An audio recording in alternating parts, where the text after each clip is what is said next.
Hello everyone, welcome back to Spar and Brawl. I hope you're having a decent day. As always, I'm joined by my co-host Sam, and I'm back with a new episode of the Progressive World. So as usual, you can find timestamps down below, and please like and subscribe. All right, so our first, or not first, one of our big stories, of course, going to be about Kim's departure from the Rising. Few things to discuss there. What will potentially be the impact? Sam was telling me right now that the views aren't down yet at the Rising, or at least it seems like it by The just looking at that. subscribers. Yeah, no, of course. Yeah, the subscribers, yeah, they're not gonna just they're built over such a long period of time. I don't think they'll leave, but we should see about the views Yeah, because I true. think her videos typically did more. But you're the comment section too, though. You told me you haven't seen much there yet. No, I didn't see any Mm, under the new videos, any comments. that's But then again, interesting. I didn't look like that Yeah, much, but but it might maybe there. happen later, or we'll see. Yeah. But yeah, I think this was the best. We'll talk Yeah, about this some was the more. This best setup by far. by far. Like Yeah. this was the best. Good days, good old days. Yeah.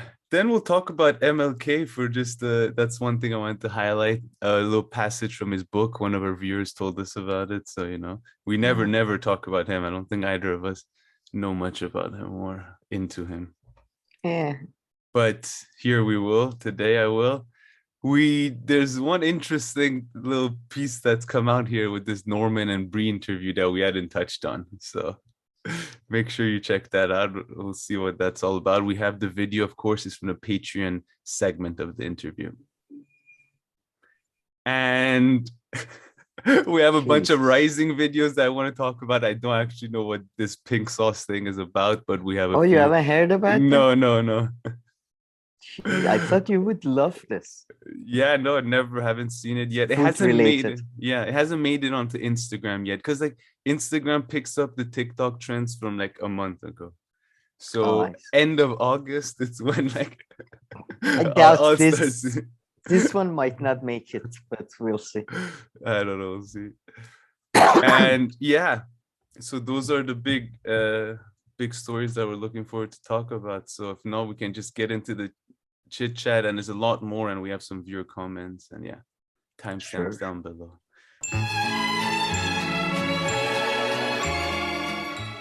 So Sam, I've been meaning to talk to you about Barry. So I'm on season 3 now. Oh, have you finished it or you No, started? no, no, no. I just started yesterday. So I think episode Ah, 3. So watch out what you say and so everything. good, yeah. Man, season 2 is like 5 times better than the first season. Well, the thing is, it escalates in a way you don't see it coming at Yeah. all, I think. And yeah, I think even the end of season 2, when spoiler alert, Funke tells the guy, Barry's the killer. Like I was so shocked they went there. It was Yeah. so good. No, And no, it's season really 3, episode 1 is great. I really love it. no, really good. But season 1, it was just, what made it kind of good was like, the contrast of like, things are relaxed, chill, Yeah, and then there's this guy doing nut stuff or just his behavior. But season 2, the storyline really picked up as well, and yeah. No, everything he's started to great. make sense. And for me, this guy steals the show. I mean, okay, he's Yeah, really good too. Don't of get me wrong. course. Barry's really good Yeah. too. All But of he's Hank. He's what is he? No, Hank? I don't know. yeah. But he's so good. He's so good, man. He's amazing. So these guys are all Chechens. And it was made me think, the other day Anna Kasparian and Anna Kasparian and Jenk watched that video about, the Polish or Romanians kind of Yeah, in a Polish. way make, reenacting some American lifestyles, and Anna took it so bad. I was thinking like the representations of Chechens, it's like they've given up. It's only gangsters. That's the only It's like well, there's I mean, nothing else. And I don't know, maybe there they're is a not pushing. little Yeah, bit. yeah, of course, There there's is a always some truth. there is a little bit of. I don't think unless you're a gangster, I don't think they let you come out of Chechnya like everybody else is enslaved. So I think there's. Yeah. But you know what? Like Or an Hank is MMA kind of. fighter or box. Yeah, exactly. Or both at the same. But yeah, I mean, he's doing American Dream though, kind of like those Polish role players. I mean, Yeah, I mean, season 3, he's having a relationship, I think, as you know, right? Yeah. He You've already gotten it. starts end of season 2. Yeah. So, he's doing the American dream in That's so such a, true. He's you like, know, he's almost like role playing he's like a kid. I love him so much. He's amazing. But then I love Funke too. Funke is amazing. I which mean, is that him? yeah. Have you gotten to him in season 3? Yeah, I think so. Yeah. I mean, Have, yeah, have first you, 2 episodes really. yeah, the goat, have you, Yeah, the goat? yeah, yeah. Yeah, that I just love the whole mobile phone scene where he's like, I'm happy I'm here in a farm with goats. And I don't know, I did just the revenge pulls them back. It's so good. I love them all of them. No. And then so I mean she Even really she's amazing too, but I she kind don't of pissed her know her name. character pissed me off Is in Yeah, but that's the season one point, I and think. two, but then season 3 is good. Now Barry kind of pisses me off himself actually in season 3. He's always like, oh Yeah. no, I can't do, I have to. I mean, I don't know. It's kind of Well, pissing me off. yeah, I know. Like he, It's I like he always. has the same problem like 20 times per day. Well, that's. But I think, well, by the end of, I mean, you'll see. I Yeah, think they go to interesting places. But I think she's rightfully such a selfish person. yeah. She's such selfish dick, basically, and it's so good. It's like, I mean, season 3 it really pays off. Yeah, It's amazing. All of them are yeah. amazing.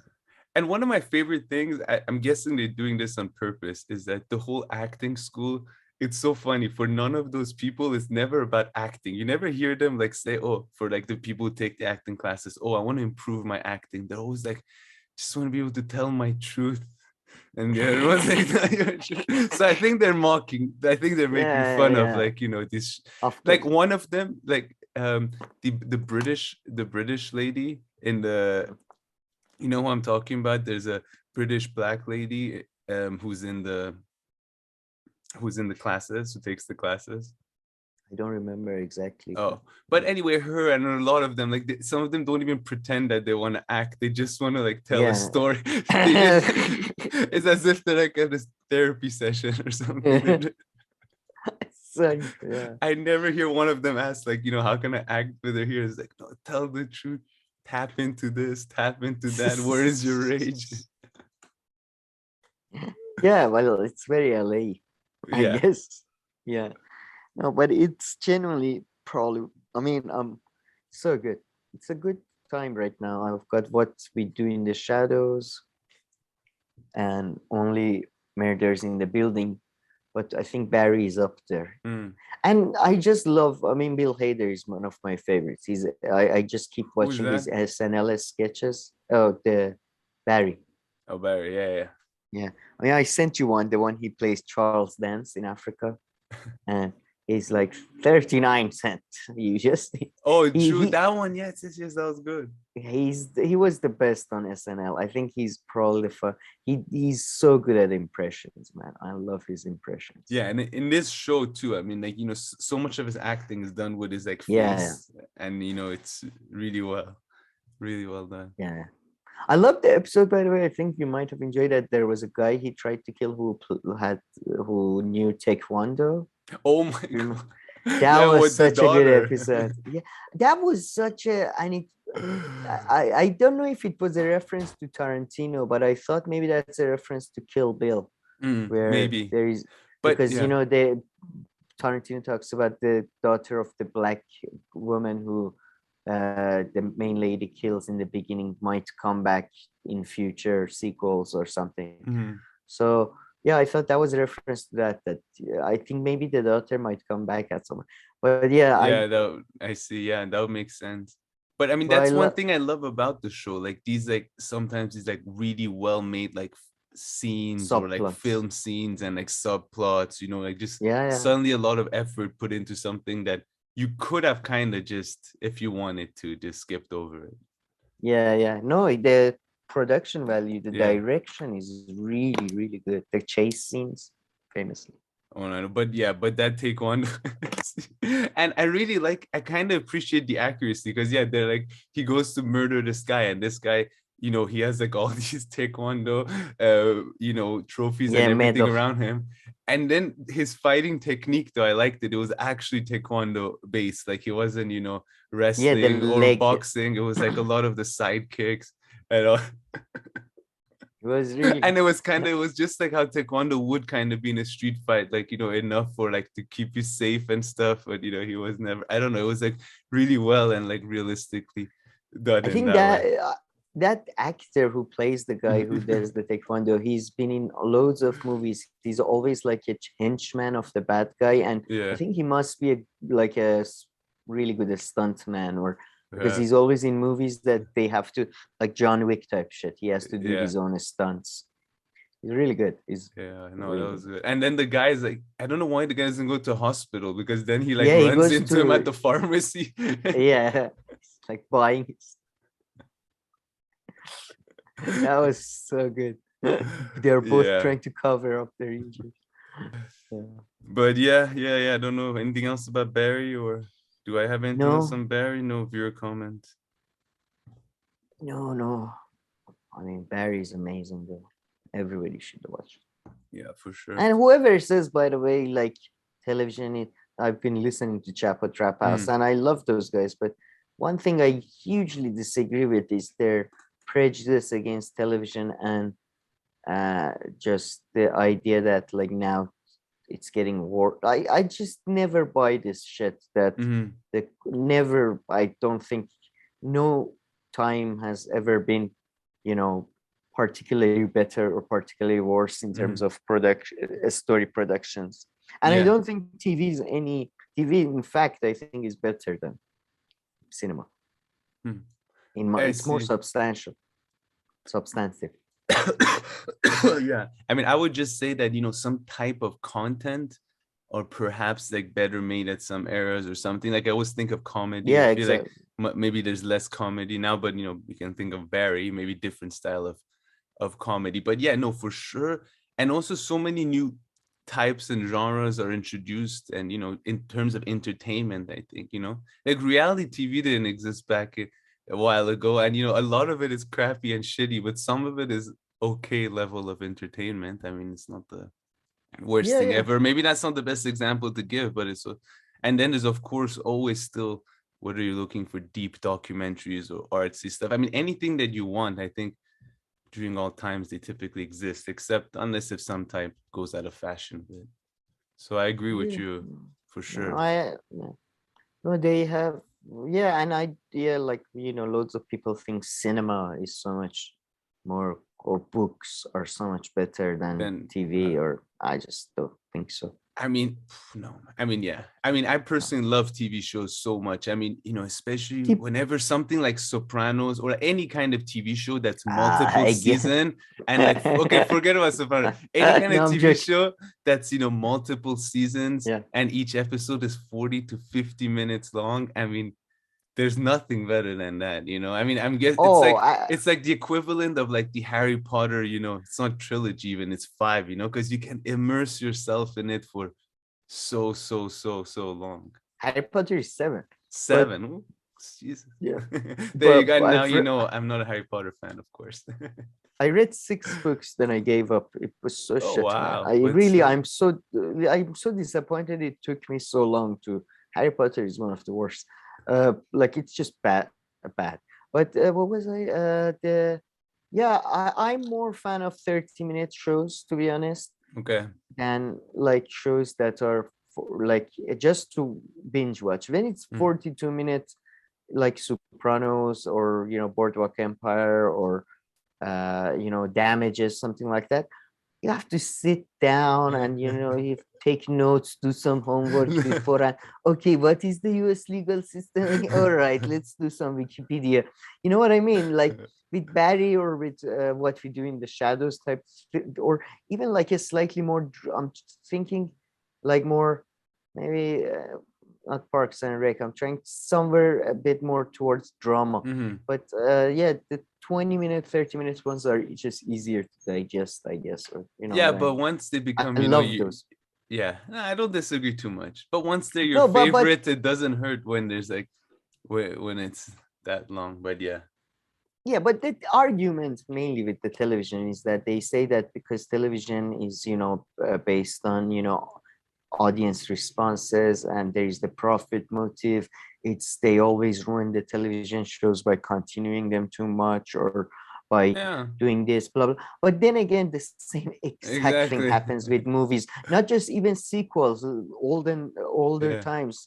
Like, a director, as soon as they make two good movies and they get like some power, they start yeah. making a 6-hour movie where, they go through every like step of their childhood or some shit. Like, it's No, just for sure. and books, I can tell you about so many stupid books. Yeah, of I course. actually have one which I kind of want to mention today, I'll in a segment. But it's just, yeah, the idea that, No, TV show is any like less substantive than books.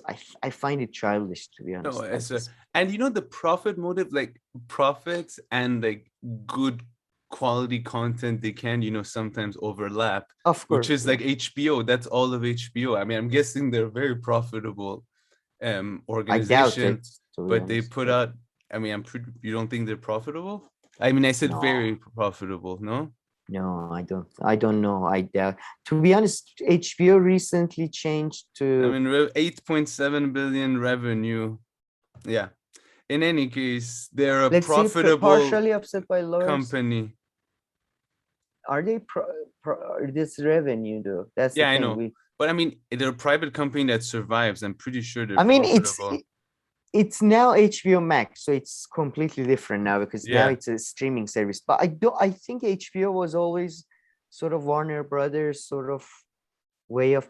I mean, they did have boxing matches and sports as well, so Yeah. we have to No, I take mean, they that still into. do, I think. And that, well, I think that's a bigger probably draw than anything like Barry, or like Hmm. Barry, and even Sopranos, man. Sopranos, which was what Sopranos had 12 million viewers at its height. It's never been that. You know what I mean? Like Barry I has mean, yeah, three, perhaps it's not as big as, maybe. yeah. Yeah, I mean, I don't know. I mean, it's just the thing is production cost is so high, and these big companies, whether it's in any industry, big companies tend to over spend rather. It's kind of Yeah, like yeah, no, how for sure. government.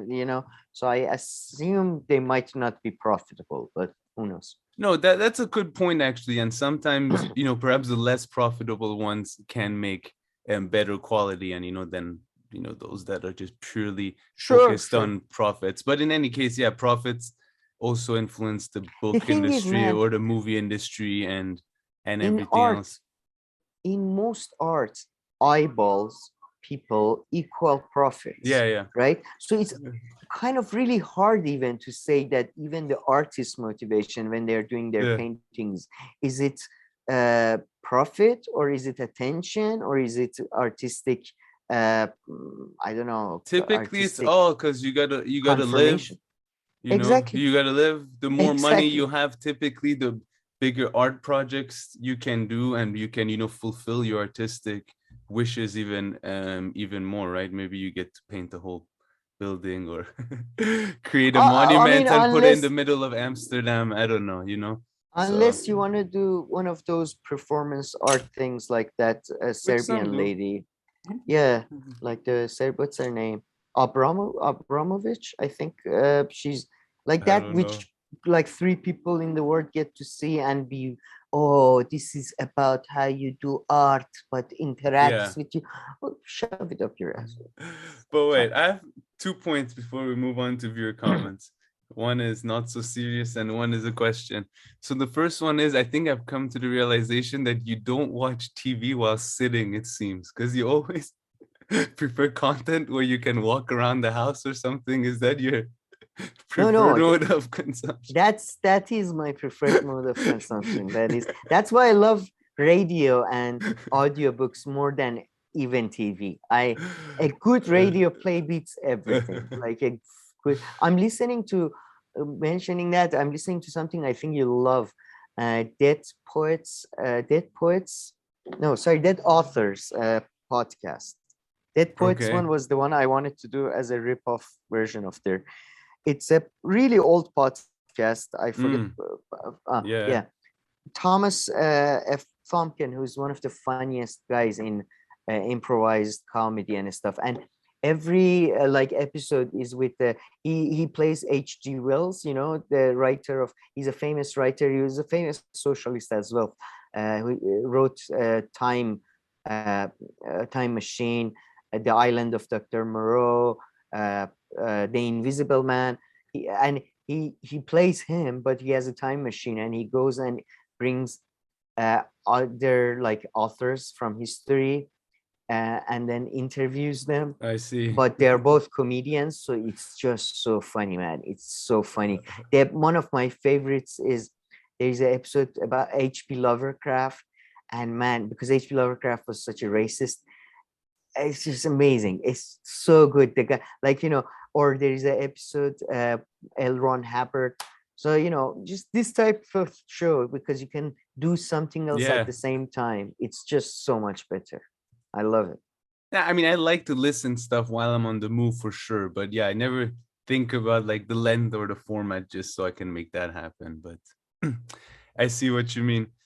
And my second more serious question for you is are books inherently good? Because sometimes you get the impression that like reading a book, right? At least I get that impression, is like inherently a good thing, right? Just like in itself, it's so good. Whereas people wouldn't say that about TV or movies.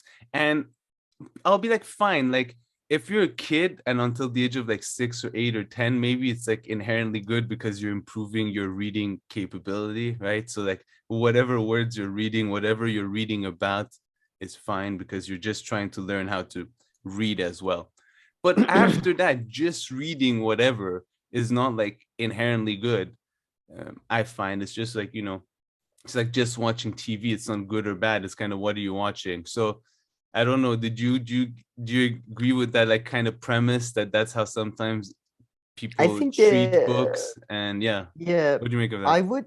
I would say with books, maybe this may disappear in future though, with or maybe replaced, I hope someday, with video and audio formats. But with books, because there is such an existing literature, and because there is such a like informal like settings, there is certain like with, it's kind of like learning to drive, I guess, or learning to, you know what I mean? It's like there is so much literature that is not been turned into TV shows or movies or adapted, and there is, it obviously has different quality.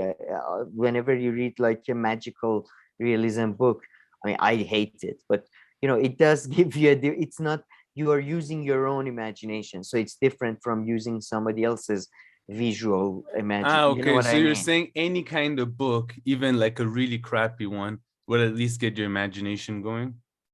Yeah. I mean, I mean, not necessarily. Yeah. Yeah, and I would say it's like a Kinda. different. Yeah. Yeah, it's a different way of. It's a different way of understand. Like, yeah, exactly. I Like, see. I you didn't think know, of that, I guess, since I'm not when into fiction. I never think of that. well, I read Lord of the Rings or Harry Potter before they were adapted, right? And Mm-hmm. in both cases, what was in my head was not the same as, you know what I mean, as obviously nobody's That's was. interesting. I never thought of So that. yeah, I think it does help with that, and I think it's like it's good to, like, I find it more difficult nowadays to read, right? Because of the I feel like, because, you know, there's other, I can watch a YouTube video, right? But like there's so many good things that are only in text. They have not been adapted Yeah. in any other format. So I think it's good to have for now at least, it's good to have the technical ability and Oh, for the sure. imagination part. So I think these two things are like unique to books, basically. No, the Or imagination one, I never thought of it. That's very that's interesting. really, you haven't, But because every time a movie is made based on a book, that's like the main criticism the movie gets, that, yeah, but you I've know, never it's read not. I mean, that's never happened to me in my life. So I've never had that I realization. mean, have you never even read a fucking short story, or like? But if I read a short story, what were the chances that that short story got turned into a book and that No, into a but movie, sorry, and that I remembered no, it? but you like, you imagined, or your mom told you about, I don't know, like the Goldilocks, or, you know, the Red Riding Hood, or You know what I mean? And Like, then I saw the like Red Riding Red. Hood movie. But wait, where were you going with Well, that? it's no. You knew Like, about fairy tales, and then the cartoons version were at the, and then I don't know, like it's the incongruity between your imagination and you. I I mean, don't listen, if know. I've So never I'm read so a super. fiction book, it couldn't have happened. You need to read But you've quite a few. heard this story, God damn. I'm But sure then when it you would were a have to be kid. turned into a movie for me to have that Well, contrasting experience. well, have you never seen a cartoon with Red Riding Hood or with like Goldilocks or with any of the fairy tales? Snow White. Yeah, kind of. But I didn't Well, imagine those, and I don't know exactly I why am saw I those. I don't, I don't know why am I doing this. no, the way it would happen would be for me to exactly to have like read Lord of the Rings. That was a good example.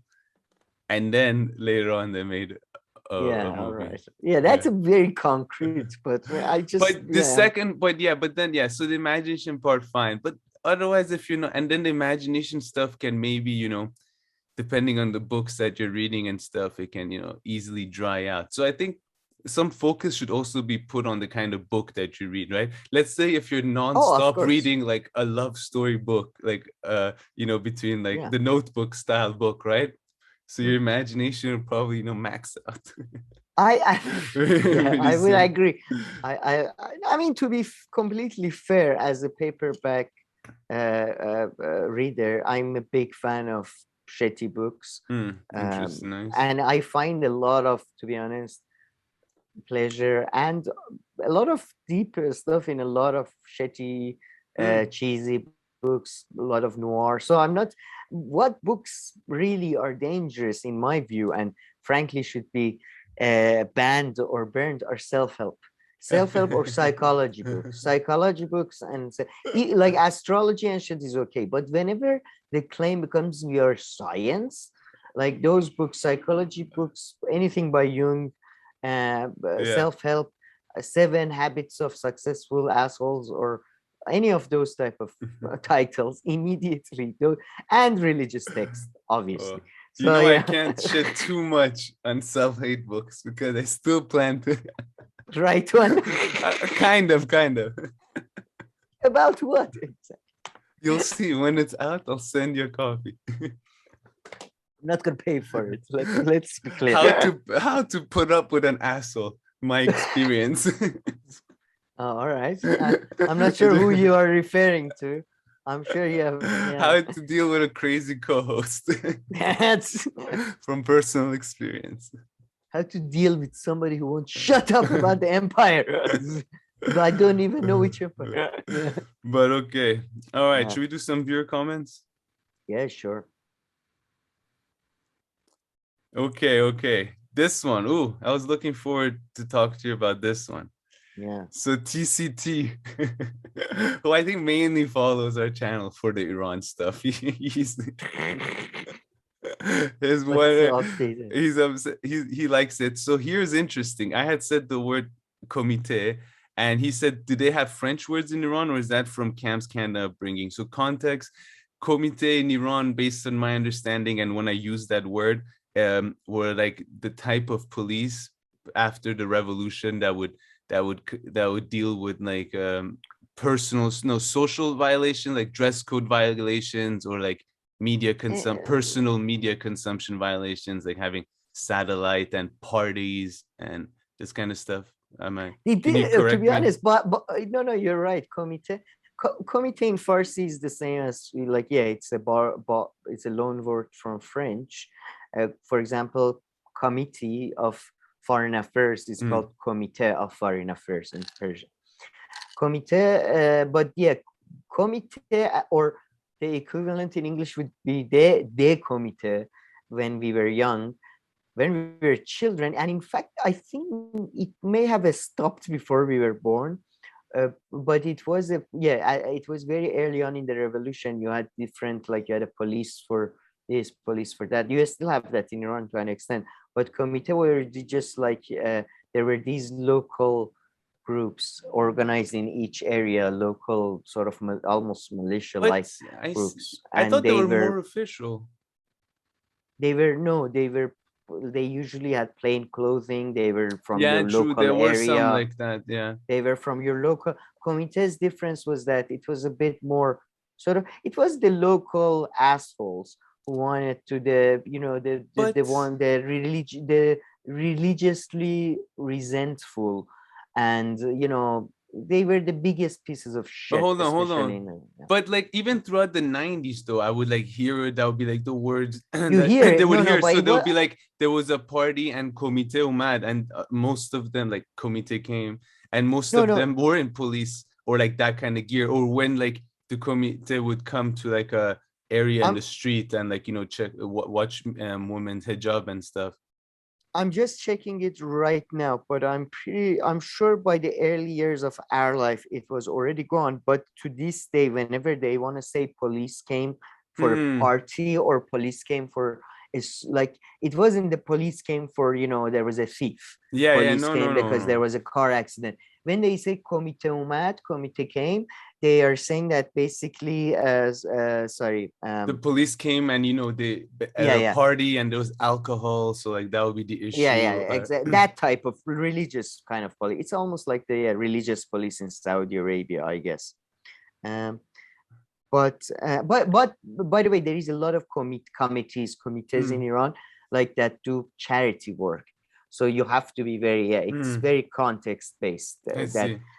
yeah, but it is my one of my dad's closest friends. By the way, very beginning of the revolution was part of them. Mm, They were originally just I see. I didn't know that at all. grassroots completely, Oh, wow, but interesting. then they became sort of, yeah, filled with all the worst kinds of people who basically resented everything and everyone, and they wanted to have a power fantasy. It was Yeah. perfect for somebody who wanted to have power fantasy and shit like that. So but Mm. in Farsi we have Yeah, I loads was of gonna it's say like TCT. The biggest one is of course Mercy. Merci. Yeah. Just thank you. Yeah. It's no, but it's unbelievably like because there was that thing that the like you have Iran was stuck between Russia and Britain. South was British, North was Russia. So the Iranian way, because I think partially because we didn't know too much about Europe, I think our kings were kind of stupid. But anyway, they kept trying to there was this thing that, so by the way, Moroccans did the same, everybody did the same. You would try to balance out Europeans, right? So you would invite in other Europeans. So for example, they brought in the police the Mm, gendarmerie was made by the Swedish, the engineers were German, the educators were French, and that's why, and pretty much the Iranian aristocracy is very much like British aristocracy. They love French. mm. Anything you put a French accent on something, they'll just Mhm. fall over for it. So even my great grandpa went to Saint Cyr, which is a French military school. So it's just unbelievably Yeah, the amount of loan words. I am like I the word for being failed in a school yeah. is in Farsi we say rufuze, Hmm. and it's such a I thought it was a Persian word. It sounds so Persian, Yeah. but it's actually French. It Huh. comes from refuse, I think. Um, Look at uh, this. I found a list. Abonnement, which is like abonnement, yeah, subscription, subscription, abonnement, yeah. allergie. Yeah. Well, that's yeah. Yeah. But oh man, maillot, But yeah. swim So, trunks, yeah. swim trunks. It's yeah. It's Balcon. Yeah. I mean, it's never ending actually. Like oh, and name for I think Boulevard. Yeah. what Bourse. do yeah what's it called? Commune. Camion. Canapé. Yeah. Canapé. Yeah. True. Oh, yeah. It's like, oh my God. Yeah. Yeah, Didn't think. And like some like film. I guess that's everywhere. But that's more cooking. garage. Yeah. Do you know how do they Limonade. That's funny. Lemonade. yeah, Limonade. lemonade? But you see the pronunciation is closer to French Yeah. than Yeah. to For English. sure. Yeah. Yeah. Yeah. But do you know in French what do they call Germany? Allemand. Oh, Yeah, sorry, same as Alman. Alman. Alman is Alman. Farsi. Yeah. Alman is Farsi. So Alman yeah, is like French. name of countries in Yeah. Europe usually comes from French in Iran. It doesn't come from English. We call it Alman. It's the name of a tribe, Yeah, even like Almani. Spain, Espagne and España. Yeah, España, we say, Yeah. yeah. So yeah, French is very, but in a loan wordy sense, not so much in a like like we don't like structurally it's Persian is closer to English Mm. in terms of lack of grammar, but loan words mostly Yeah. French.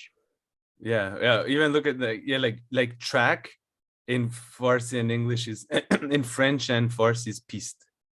Well, that's So, the yeah. same in English too, though. No, Piste it's track. for no, oh, but for a ski they use piste in English too. No, But the in slope. Farsi, no, piste, you use piste too. Both slope. A slope can be for anything. Piste is for skiing in English. Skiing piste. I've never. Maybe they would write it down, but you rarely hear it said that way. That's I mean, I think it's definitely a thing, but you don't usually. Yeah.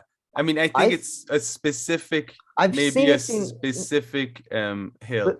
They would call when that. I teach English. When I teach English, that's No, it is a I thought it's a slope. word, Piste is a slope made for skiing. Yeah. No, That's it what I is. thought. Yeah. You just don't hear it said anymore. Like you just never But hear do someone they? on the mountain But in say. French, do they use it for like if somebody's doing run and track? Do they use it in that sense? I think so. Yeah. Right. I think so. I'm not sure though. I'm not sure. Good point though. I'm not sure. Same with, but in Farsi they would, like it's not just for his ski. So yeah, good question. I'm not sure actually, but yeah. So TCT that will cost you $15.95 for that. We are giving you historical and information. Yeah, street information, language you can information. Come to Tehran, you can get Tehran, you throw around some French words, they think you're Iranian. Nobody can tell. You just go merci. It's so much we do for society here. Nobody cares. If TCT ever goes to Iran, I swear he'll get arrested on the second day, and I think it would be like the first case that they'll find enough evidence that over the internet, these two podcast people were actually misinformed, should be arrested. Completely. They completely misinformed me about what's going on in it. I'm so sorry. The Iranian culture is the complete opposite of what they said. Yeah, well. Yeah. Good, really good stuff. Okay. So first, newsflash: Sheldon Adelson is dead. Thank God. We forgot. I forgot. Yeah, he died now. Yeah, vague recollection. 2021, he died. And everybody probably had that conversation when people started saying bad stuff about him. Died. Then they were like, should you say bad stuff about dead people? And they'll be like, oh yeah, he was so horrible, it doesn't matter. So I think I remember that episode as per usual. So yeah. We've been saying horrible stuff when he was alive. It's only fair to say it when he's dead. But I mean, to be honest, I think he's dead in a sense, quotation mark, that it's probably they're keeping him in a fridge somewhere, waiting to, for some elixir of life to be found or some shit. So I'm guessing. Yeah. But yeah, so thank God, though. I'm glad he's dead. Soros is code, right? But in the Soros is a legitimate. I think Soros, frankly, because Soros has been active in many different countries, in Syria, in China, and I think he's separate from his Jewish identity. I think hopefully we can, agree. Like just everybody is, but I mean, look, the problem is, I don't know where it started. Did it start with anti-Semite people calling out George Soros, or did it start with people calling out George Soros and then mainstream media started defending him, saying, "Oh, you guys are being anti-Semite because you're attacking him"? If I knew the origin story, I feel easier about talking about Soros. Yeah, me too. I don't know, but I don't even know about that part. But I just wanted in the building that Sheldon Adelson is dead. And then here we can kind of use this comment to move on to Fukuyama's piece if you wanted to just mention a Yeah, few yeah. things. No, So yeah. Kam, use of history in Fukuyama's piece is philosophical concept, as in, does man make history or simply live history? In End of History essay, Fukuyama argued with death of socialism, the capitalist democracy, the argument is over. So I think based on this here, he's trying to say that history is philosophical, like do we make her live it? So I guess he meant that like the making of history is dead now, is dead because we reached the end of it. Right? Is that what Fukuyama was saying? Kind of. Yeah, yeah.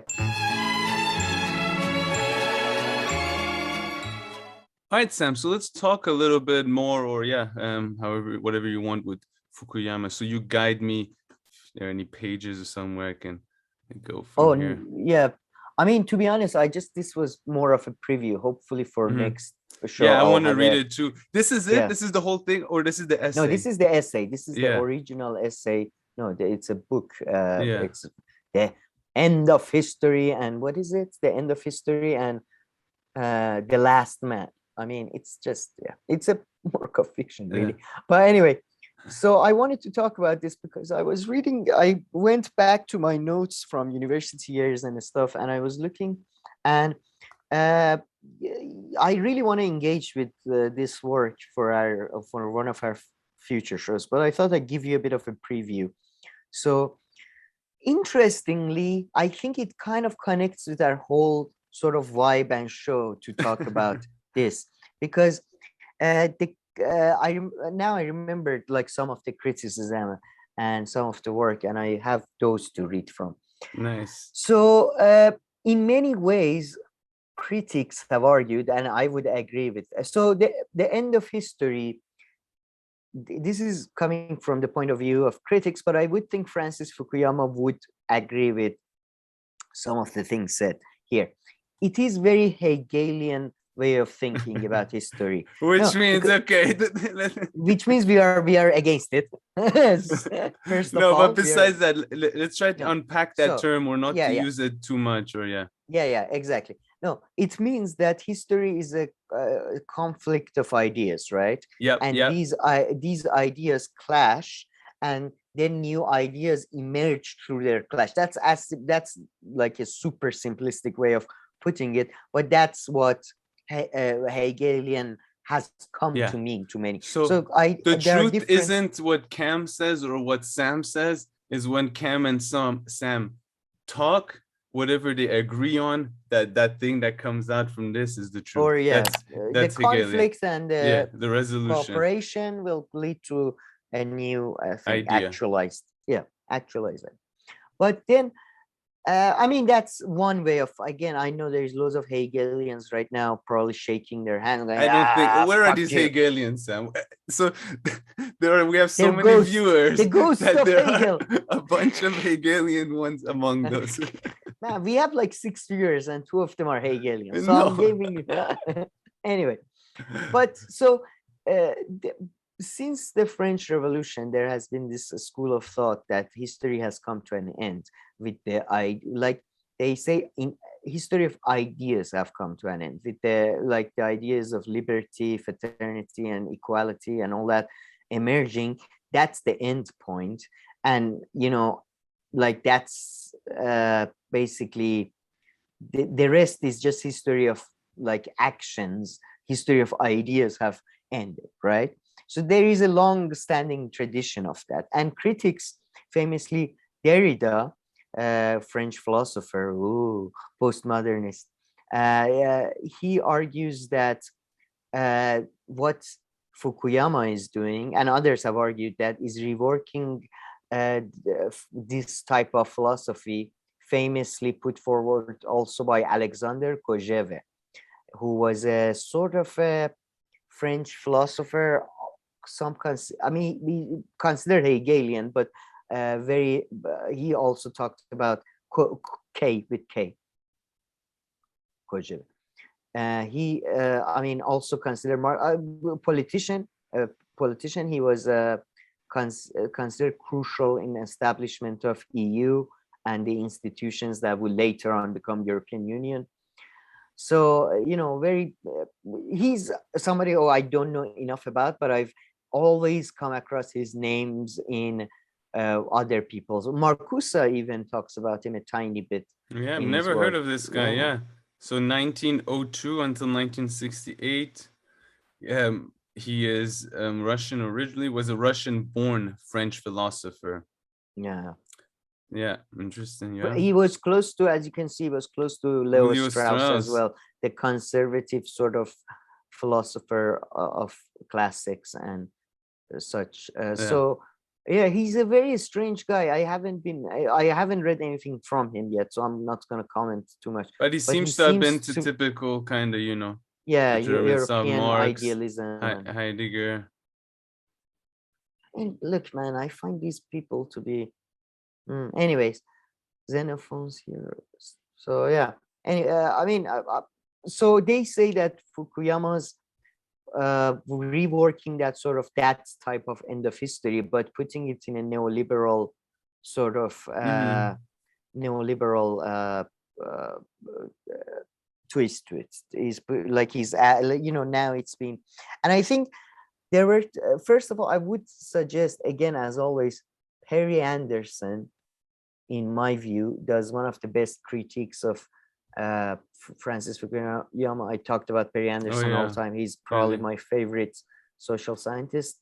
And he wrote a book, A Zone of Engagement, in the Ends of History is the segment that is about the ends of history, where he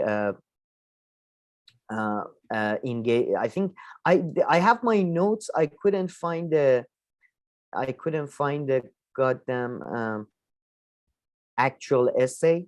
I couldn't find the actual reading. I mean, I found my own notes on it basically, but I think I'm trying to find that for our future show. I'm hoping to read that, but I think he does the best probably criticism while engaging with some of because Fukuyama again. I mean the person who commented on our show said that the argument is over. I'm not sure that's the case. I think he was just, I don't know if he was making that argument. No. Restating, yeah. I'm not sure that's the case, but I do think there is some truth to what Fukuyama is saying. It's more like it's kind of, somebody put it well probably, that it's an end of a stage, not a chronological end to human history. But I think 100%. As let me just find this. Sorry. I think as Derrida put it, the biggest problem with this work, in my view, is that it's whenever, I mean, not the biggest, Derrida had a lot of problems, but he describes it as a kind of Christian eschatology, as in, Hegel was heavily influenced by Christianity, and again it's very idealistic, and I think lends itself to Christian mode of thinking in a way. So he connected to that, and I think if you look at Fukuyama's work, whenever he wants to, whenever empirical evidence are in his benefit or support his arguments and empirical benefits, whenever it's not, he reverts back to appealing to ideal type sort of analysis, and talks about democracy and all that. And I think Derrida's criticisms are very fair. Perry Anderson's criticisms are very fair. But what is even more fascinating is that he's also criticized by somebody who I mentioned. I mean, Clash of Civilizations was partially written in response to this sort of thesis, the end of history. And in my view, it's so funny that they are so similar yet so different. But they seem like, if you look at America, you can see America's right and left in Fukuyama and Huntington. Huntington being Republicans, Fukuyama being Democrats. Both really same. It's just one is a more violent and more conflict based. And both works are just exactly use this technique of using empirical evidence in a very deceitful way. Very interesting. I see. Yeah, so I think I'm definitely going to read that Fukuyama essay. So I think next time when we record a Progressive World, we could probably discuss it Yeah, in yeah. more I detail. hope to have the Perry Anderson book as well. It's only 130 pages, but I found a fucking German version of it online. I was looking for a free. I found the German version, but I can't find the English version. I see. So anything else on Fukuyama for now? No, but he's he's interesting writer. And yeah, and the name Conservative of writer. the book is The End of History and the Last Man. Yes, he's very big on big. Okay, we get it, buddy. We get it.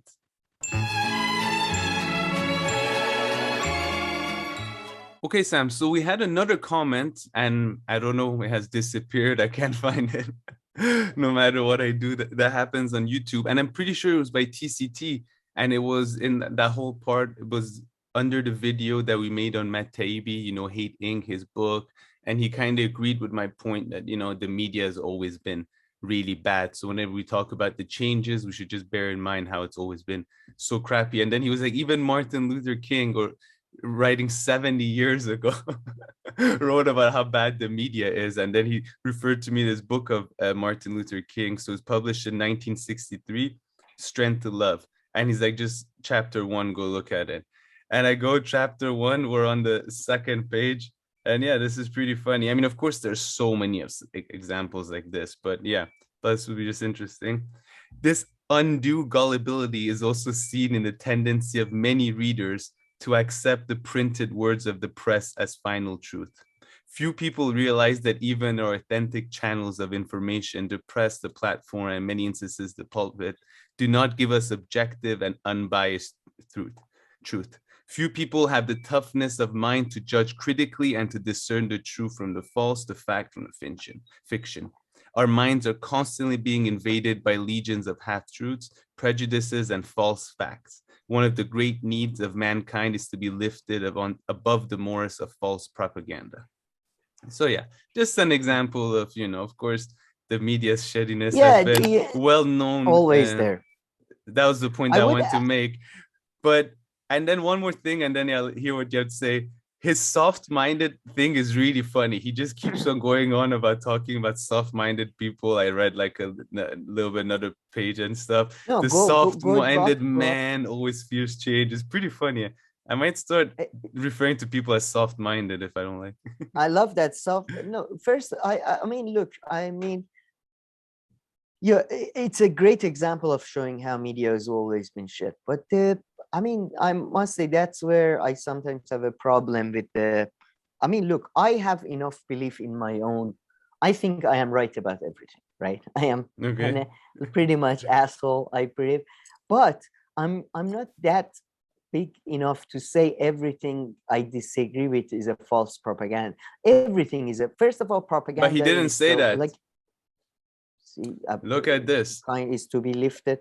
One of the great need, and few people have the toughness of mind to judge critically and to discern the truth from the false, the fact from the fiction. So I think he knows that, in the media, not everything's propaganda, but he's saying overall the way it's presented. I'm not saying everything. No, I'm not talking about that. I'm saying that everybody thinks that. Everybody thinks they are that critical mind that can discern the fact from fiction. And then this is really infuriating to me. Soft-minded individuals are prone to embrace all kinds of superstitions. You mean like faith, like Christian faith? But the way he talks about but I was reading somewhere the way he talks about religion was. I was like, yeah, sure. If that's what religion is, I'm fine. He's like, oh yeah, where is that part? I can't command F here. Well, yeah, because I think he says science has to do with facts and religion has to do with manners. I'm like, sure. Manners? Yeah. This is new. I mean, look, here we go. Science, look. Science investigates, religion interprets. Science gives man knowledge, which is power. Religion gives man wisdom, which is control. What? Science deals with facts. Religion deals mainly with values. I'm sorry, nonsense. The two are not rivals. They're complementary. No. So I mean, if religion is I mean, just even if religion is social norm and etiquette and culture, then fine. That's how he's putting it. well, I think no, he's not putting it that Based on benignly these as two you put. sentences that I No, cherry you picked and he command did F. no. Even in these two sentences, I think he's. I mean, to be, if I wanted to be very, very charitable, I would say science. What he is meaning here is science and faith, and Mhm. faith can be in anything. Religion is a bit more specific. It's a usually referred to a specific set of ideologies, Yeah, but that's why values. whatever. Yeah. This is just self affirming. Yes, as far as I don't know. I haven't read the book to give that kind of it's a book judgment. of sermons. It's a book of sermons. Yeah, Yeah, but I'm I not mean, yeah, I gonna mean, not that I was reading and I was like, oh in wow, from 1960s, I've never not thought from of such 1800. things. But yeah, it was not bad as like, as a commentary, like similar to other shit that you hear on YouTube or listen, you know, Oh yeah, not the that yeah, worst yeah, sure, sure. analysis. And Just also, saying, if I'm gonna read some, yeah. I would like to also at least say one other good thing about it, which is you can't call this Hegelian in the terms that it's like messy, the writing and stuff. Very straightforward. So No, no, I would yeah, like to give him that, he doesn't have like, he's not referring to like Jesus's cousin in his like original yeah, Greek Jewish name or something like that, or Hebrew name, and then like going on something and not understanding. Very, very, very simple, plain. yeah, yeah. I mean, I he's an appreciate that. American writer, so yeah, But he's also a religious figure, right? So he could have added some religious twist yeah, on that's the true. That's true. I mean, I'm sure he does if you read yeah. it. Doesn't he have so far? He hasn't mentioned any passages from Bible or something. I see a Uh, passage from Mein Kampf there, but all right. No, but have you? No, not I know I've nothing has only been. literally read like those few pages. I only got it Oh, okay. yesterday. Yeah. All right. Oh yeah, So and here he talks about tender heart and stuff. Yeah. tender heart, soft minded. I mean, look. Yeah, all right. Yeah. I mean, yeah. Whatever, man. It's Jesus reminds us. Jesus reminds us that the good life combines the toughness of the serpent. I mean, this is the bullshit that Jordan Peterson writes. Jesus reminds us, let me read it. Jesus reminds us that the good life combines the toughness of the serpent and the tenderness of the dove. Oh, come on. And they To won't have leave this serpents Jesus like guy alone, huh? this is see, this is why I hate the left. Jordan Peterson they make fun of, but this guy, because he says like that his end conclusion is what they agree with, nobody calls him out. To have serpents like qualities devoid of dove like qualities is to be passionless, mean, and selfish. To have dove like without serpent No, I like mean, qualities is I'll to be admit, yeah. sentimental, anemic, and what is this But I serpent mean, like listen, dove like? Jordan Like dove Peterson, shit all the time on my car. Is that like yeah. I dove? mean, it's a bit different, but I know what you mean. And of No, course, this is Jordan better Peterson quality, but it's goes still into the some same. other areas. But yeah, I mean, at the end of the day, he's a religious man, MLK, if I'm not mistaken.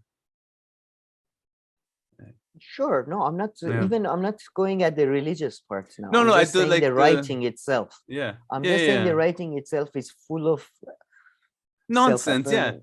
But we must not stop with the cultivation of a tough mind. The gospel also demands a tender heart, The yeah. gospel I demands a know lot what of you mean. shit. The All gospel right. demanded well, shellfish is demanded not to be eaten. But yeah, my point was just about the media and stuff. I knew what I was getting myself into, but I was like, You it's knew okay. when he brought his name up. As long as you see the punch coming, it doesn't. I realize that's how criticisms and they work just like a punch. They say it's the punches that you don't see coming that usually knock people out or hurt 10 times more. Yeah, that's Criticisms true. or backlash the same. If you see it coming and you're ready, you're like, yeah. It's when you're caught off guard. You want to run Carl, away you crying. knew.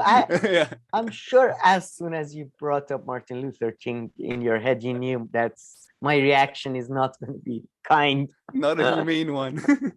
Not a humane one, no. But okay, Sam, let's give people what I think they're here for. Let's move on Oh to yeah. da-da-da-dan. I am no longer on Hill TV Live's Rising. Stay tuned for an update on my independent, uncensored channel here. Well, not censored by you, but watch out, others might come and Well, censored, but I know what you mean. YouTube. Yeah. And here she had, another tweet of hers. I wanted to be a part of this interview. It's a shame I wasn't able to be there to get the answers we all deserve. And listen, And this I don't interview think you were today. going to get the answers that you wanted necessarily. He could have still twisted anything that you asked. But I would like to say that was the first thing that I thought, along with I think everybody else who watches The Rising. They're like, how could they do this without Kim? But Sam has such a good heart that they thought, they discussed this with Kim. They were like, I don't have a listen, good heart. I in can't. They're this case, professionals. you always see It's the not about best in heart. people. You always see the most professional. You always see their professionalness. Maybe they discussed it. They told Kim, oh, sorry, Kim, Fauci's only going to come if you're not. But yeah, And I'm why pretty wouldn't sure you? because they don't care. Like senior people are like, trained that who gives a shit how the people under you react. This And it seems usually like does not matter, except they forgot that in this case, Kim is kind of her own brand too. She can bark back at you. She can go and do her own thing without you. There's no issue. So I think they just thought, usually you can just tell an employee, shut up, we're no. I changing things understand today. senior. But Yeah, I yeah, understand that at the senior level, but I'm sure their show has like a booker and a executive producers, all that. I would imagine just to avoid for yeah, themselves, just to avoid pain of finding somebody yeah, else or the internet backlash or yeah. whatever, just for No, that me sake, too. they would. Yeah, but I'm so. I mean, Yeah, I don't. I'm not. I mean, she says that the thing, the reason why I think she was definitely not told is that somebody put "Where is Kim?" and she put yeah, "good question" on yeah, Twitter. So it seems definitely they didn't even inform her beforehand. yeah. So And they that is should have, really. but it's I yeah. mean, And it's it just will come shaky. out. I It mean, will it's come shaky. out, That's all. Yeah. I told you like the best, most charitable way is that, someone from the Rising is in contact with the Fauci team, and they find out that morning or the night before that he has an opening, Sure, yeah. and they're like, yeah, but still, I mean, I think the Seems right thing would unlikely. have be to tell Kim anyway, because this is really Or her email, beat. yeah, And email her the or whatever. viewers are used to, her, this is her being her, kind of thing that she's all about and talks about. So it seemed weird from the viewers' point of view. Even it kind of seemed like they were hiding something or trying to kind of like you know get one past you, kind of. Even from the viewer, I was like,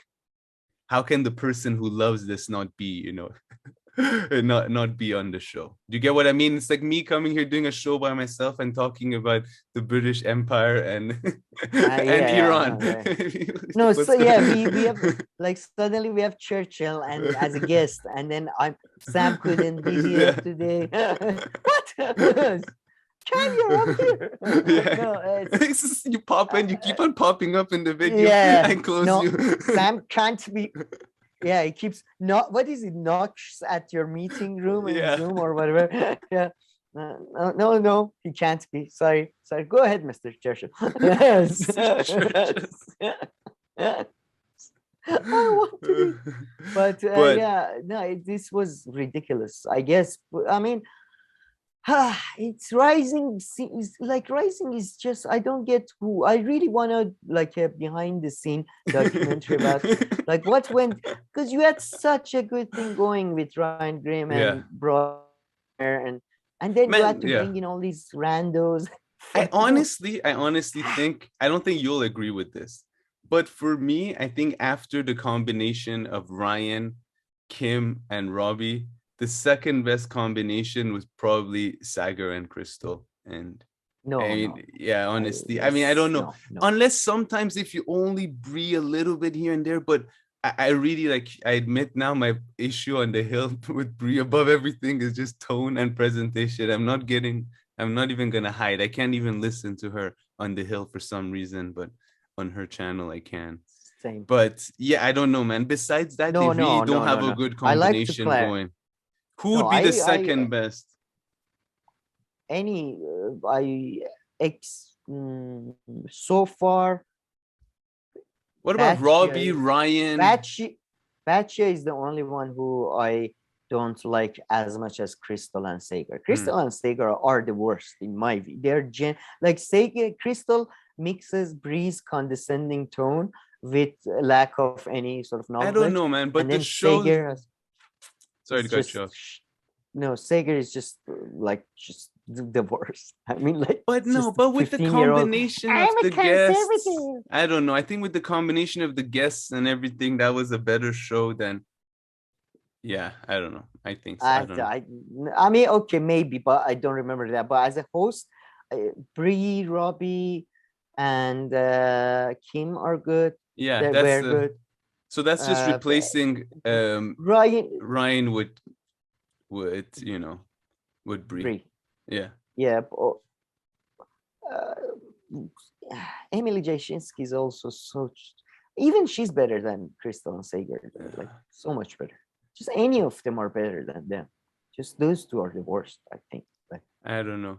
But I'm I think I don't know why they ever messed up that Ryan and Kim and Robbie, probably because they have like a scheduling, like they I don't have know. Ryan all of was them so have other. good for that. Yeah. But they should have given him a bit more money. He lives in Washington and he would have just, next time contract came, he would have dropped No, one I of his mean, other responsibilities because he was really good because his role was kind of there to like bring people back. Okay, guys, like it's getting a bit too loud, the party, the neighbors might yeah, call it's the getting too cops. much fun. Yeah. Let's not too much. Let's chill Let's a go bit back. and So, then so yeah. yeah, democratic centrist. What do they say? All right, okay, let's chill. Yeah, I agree with you. It was Democratic perfect. centrist, what did they say? Well,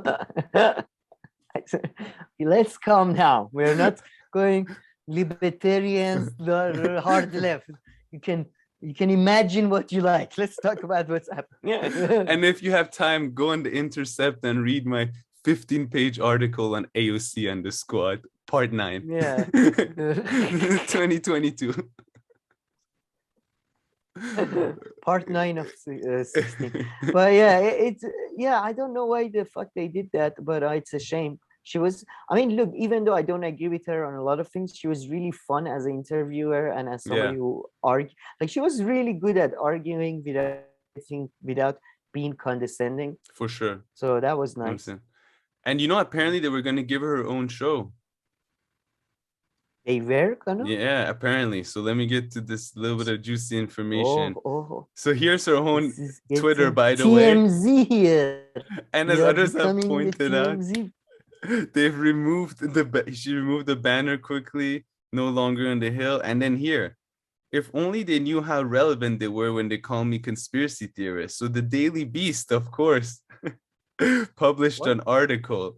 So the Daily Beast, Kim Iversen's sudden departure comes just a day after the vocal vaccine skeptic publicly groused about a recent Rising episode featuring Dr. Fauci. So the Beast have published an article, and we have it. Okay. And pretty much they go on by saying, remember the people, the lady we called the. What's the title? Yeah, DC Insider rags star conspiracy theorist abruptly exits.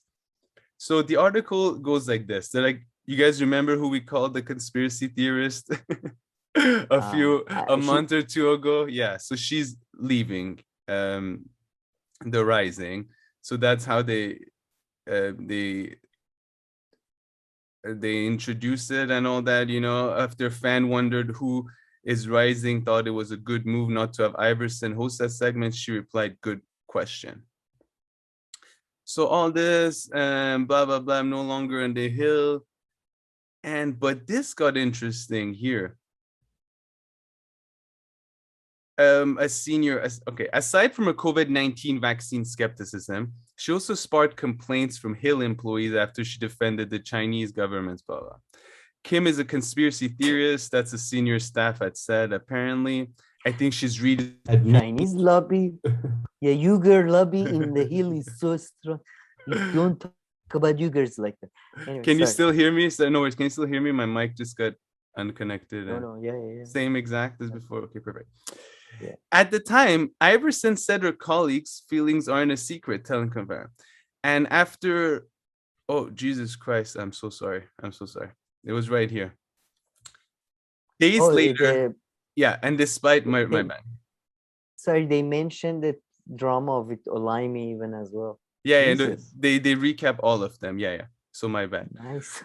Days later, and despite all the constant drama surrounding her tenure at the Hill, she announced that this was during the time that all that was going on with the article. She announced during a locals live stream that she was in final talks to host her very own online show for the DC outlet. It's not 100% official. It's not 100% official, so I'm trusting the hyperlink here. I should have clicked on it. The ink, is not dry on the contract, but the contract is, I believe, finished. I think we've got the final version of it in our hands, and I believe that the deal will be done this week. Iversen added, so then I will be able to make an official announcement, but of course, anything can change. Like suddenly in the next few days and this week, we can just decide, nah, never mind, we aren't doing it. But at this point, we believe we'll be starting a new show on the Hill, and that will be my own show. And of course, they couldn't help themselves, but writing looks like they decide to go with Nevermind. Well, actually, they didn't decide to go with Nevermind. She decided to go with Nevermind based on what we've seen so far, because she's the one who quit, it seems. They didn't fire her. Yeah. Although they didn't treat her correctly. But yeah. Yeah, I mean, look, it's a business, so I'm not like too like, but at the same time, what a fucking piece of shit Daily Beast is. It's like dancing. They probably work. I mean, if it was Sheldon Adelson, I would have gladly joined dancing on his grave. But yeah. But listen, she's gonna be fine. I mean, of course, she's gonna lose this. Daily Beast. Who's that from? Who bankrolled this piece? Justin Baragona. Daily Beast. I'm trying to think who was behind this piece of shit. It's not Van Jones. He's behind Mother Jones. Yeah, I don't remember. But yeah, I don't know. Yeah, anything else? Wait. The Daily Beast company. What? Go back. Hold on. Noah Shatman. Google. Created by Tina Brown. Who's that? It has been as a high-end. Oh no, this person characterized it that way. No. Here it says created by this lady, Tina Brown. Yeah, go down a bit. Maybe we'll see some name or something. No, I don't barely. Know. History. Not in Tina Brown. Yeah, and in your Rolling Stone. No. But yeah. Pointer. Interesting. She was the former editor of Vanity Fair and the New Yorker. Yeah, I guess. But yeah, man, I think, Kim should be okay. She'll probably, her own YouTube channel will probably experience a huge boost if she starts interviewing people and, doing segments and like longer podcasts and stuff. It could do extremely well. And then someone with probably a brain and an eye for money will send her a contract and put her in the room maybe next to Jordan Peterson. Like if someone whoever does the production value of Ben Shapiro though should definitely get her stuff, man. Some good production value. That's what worries me, man. Fucking what's it called? Daily Wire and the Glenn Beck operation. What is the Glenn Beck operation? That's another fucking daily something. Daily Wire or something. No, Daily Wire is Ben Shapiro. But they're probably gonna try and come after her, no? I think so. I think she's inclined to. Yeah, that's disappointing. It would be very disappointing to see her to go to Glenn Beck or Daily Wire shit because then people will be like, "You see, told you guys." But I guess then we'll have to see what she says. Yeah, but even if she's good for a year, I think within a year or two in that environment, you're fucked. At Daily Wire or. You spent more than a week with Jordan Peterson. You go mad. But man, the sad thing is they're the only ones who have that kind of money to throw at her. Yeah, that's what's maybe Google. Does Ken Jenk put another? Cenk, oh round my of god. fundraising together. Oh my, yeah, go to Daily Wire. Daily Wire is, yeah. T-Wire. I'm trying to think the best, my like for my sake, I hope she does a independent show on YouTube, like Patreon or whatever. Yeah, but there's money in TYT or investing Daily on Wire. Kim. Jesus Christ, there was a time when online world looked like an alternative to No, mainstream. Now it looks like an alternative that is worse. You yeah. got Cenk on the one side and TYT, and then Daily Wire and Ben Shapiro on the other side. Like, oh my God, two like scumbags, genuine fucking scumbags who Yeah. should be probably in jail. I mean, you're being just a for bit disrespectful to Ben Shapiro and all that by putting Cenk at their level. Because to be completely honest, No, man, Ben Shapiro is a disgusting. It's more I know, disgusting no, in no, some no, no. ways In than terms Cenk. of in terms of the stage of their business right now, this is what Oh, Cenk yeah, thought yeah, his that's a good business point. was going. But once he started making the exact same moves, his business went down, and Ben Shapiro's business just continued to That's go. true. That's Now true. he's Yeah, yeah. making movies and then he gives like stats about like his own movie within his own company. He's like, this No, is the I skip highest them. grossing movie in our production company. Like, that's not. No, yeah, I love it every time that fucking ad comes in. Something amazing has happened. Elijah, this movie that we have made is the most anticipated movie, and you have made it the highest grossing movie of our company and our company is 2 years old. And fucking bubble. It's such a weird stat to kind of share. Yeah, exactly. Like they had 3 movies. Together they have grossed about $3, and then like, what is a woman? What is a fuck off you? I mean, go ask your mom, you piece of shit. What is a woman? Man, too funny. Man, But what a piece. Like he's yeah. I hate him because he clearly is just. I don't think he believes anything. I mean, like. Cenk is one of those idiots. He probably believes some of the things he says. Ben Shapiro is purely just for money. I don't know. You hope so, at least for his own sake. He comes across as really just like whenever, like you can see it when Jordan Peterson, for example, is talking. Jordan Peterson goes on these rants that talks about dragons and chaos and forces of chaos and the guy with a prince with a sword if there is no prince with it. And you can see it in Ben Shapiro's eye that he's just okay, I have to put up with this just for another 20 minutes, 20 minutes of this, and then I can. Okay, yeah, sure, whatever, Jordan, whatever. Yeah, it's just that's too funny. But I was just thinking right now, I mean, I don't think anything's official. Kim could pop back up on the hill if they would apologize to her. However, I don't think senior management would do it now, because they'll be like, listen, we can't trust her, because if something else goes wrong, she could pull the same thing. So I think that's going to be their bigger concern.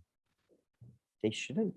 Like you think, I know, but yeah, maybe the best option is if it's a, what do they say? It's a negotiating tactic for her to get an upper hand and get a better deal for her own show. Maybe, now they give her for her own channel. 24/7 live Kim.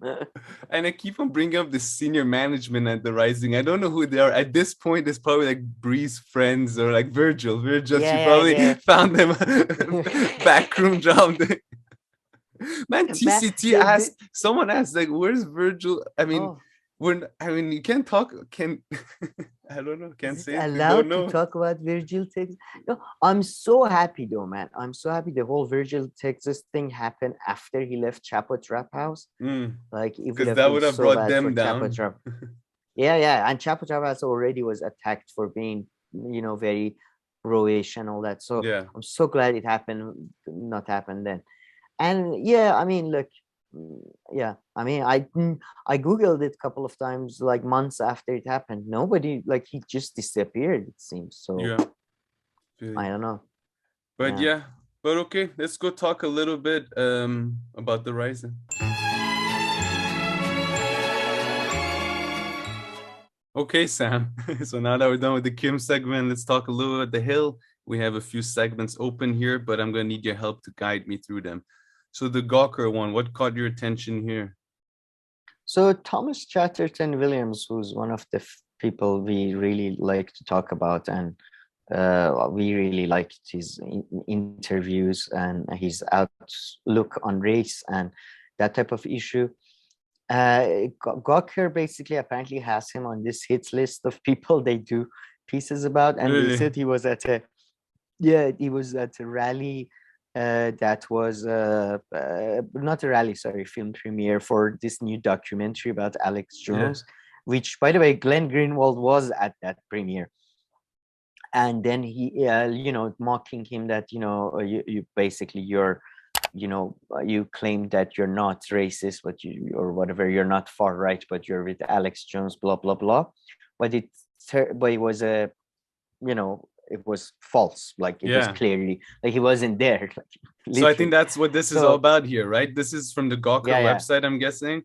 Gawker Yes. previously published an erroneous article about Thomas Chatterton Williams. As a result, we've removed the piece. We regret the error. Yeah, there was loads of tweets about it. Glenn tweeted, Thomas Chatterton tweeted, and the Hill covered it. Yeah, but it was interesting because what I found somewhat interesting in the video was that Brie said that she doesn't consider Thomas Chatterton Williams a leftist. Oh, let me see. Okay. Yeah. I mean, I don't remember exactly where she says that, but she says, I don't remember exactly considering him a leftist. I don't know. Not Based that on what? I mean, not that labels matter. Yeah, not that labels matter or anything like that, but I guess maybe because he doesn't have the same woke politics or identity. Well, I have no idea. I mean, if maybe it's based on that, that's bullshit. I mean, at first I want to hear, I guess, I don't know. on more important things like, the economy stuff that you discuss, that you typically discuss first. Yeah. That's the thing. The thing is, the two articles I've read of him are only about race, and on issues of race and stuff, I think he's much more to the left of most people on the left. He's one of the most lefty people I can see. So it was interesting, but I'm gonna try to read some of his other works, see if I know his if I can figure out his economic outlook and all that. Yeah. Okay, very nice there. Then let's get to this pink sauce. Should we play a little bit of the pink sauce video for people, because it was kind of funny? Yeah, I think just as a information thing. Yeah. Look, we need to talk about pink sauce and why a lot of people are concerned for the people that have bought this sauce from the lady that makes it on TikTok, because the hue of the sauce keeps changing. Every photo, every video, the sauce color looks different. And also, she doesn't describe what it actually tastes like. I don't know if it is to promote it, get people to buy it, just to see what it tastes like, but she will not describe the taste. She says it's because she cannot describe the taste. I've been hearing it kind of tastes like ranch, not exactly ranch, but basically ranch. Now that people have purchased it and received it, they're noticing that there's a lot of stuff that's really sketchy with the bottle. The nutrition facts seem to be off. It says there's 444 servings. Some of the ingredients are spelled wrong. The website also just seems so poorly put together. Like, what is this? Gross. Why does it say this? It's literally like $20 for a bottle, and a lot of people are now worried that this creator is going to be facing lawsuits. The sauce was also arriving in the mail in these bags. They were not like boxed up with bubble wrap, and we're talking about liquid sauce here, so obviously some people were receiving them literally exploded. It's honestly so sad. I'm really rooting for small businesses, but when it comes to food, you need to be careful with what you're buying and the safety and everything. So, like, I'm trying to buy it, but it's sold out. Jesus, man, that was like the grossest thing I've ever seen. I don't know how it was the way she was putting on her burger and fries, the consistency, how soft and liquidy it was. Why would anybody want that sauce? Look, man, the ingredients, when they talk about it later, it actually does sound good. It's got garlic and shit in it, but except chili, obviously, which is awful. But I would say, first of all, I love how in these videos on YouTube, like, because I watch the law shows now and all that, all these, everybody's so fucking positive, and that's probably what I hate the modern, like these days, more than anything else. Even at the end of a video, you're highlighting this. Look, I'm rooting for businesses, small businesses everywhere. This is such a bad thing, but well, it's just everybody's so fucking positive and self-affirming all the fucking anyway. So that really positive. pissed me off. What is that, But like virtue signaling? Even like, oh, like it's like it's self-affirmation. No? I yeah, don't know, or like covering your yeah. bases. Like, don't get me Yeah, wrong, I yeah, love small I business. love, yeah. Who It's like says it that? reminded me of Brie sort of questions. Half an hour of, as a black woman, when I was running a fucking thing, and then it's not that I'm saying this is wrong, but I'm saying that is, oh geez, just spit it out. But the sauce itself seems, I mean, man, I don't understand why people are, what is going, first of all, doesn't like, somebody, like, I think Brie says, FDA, they don't check food products, they check what the fuck does that mean? Like, No, that they seems to check me the quite no. dangerous. If you want to put out a new product, right? You go and there's already like things that are pre-approved, right? Ingredients that are pre-approved, and you put those in your product, and then you can just go and sell that No, product. but I You don't can have understand to. that for a, no, I can understand that for a kiosk or a stand that sells hot Yeah. dogs or something.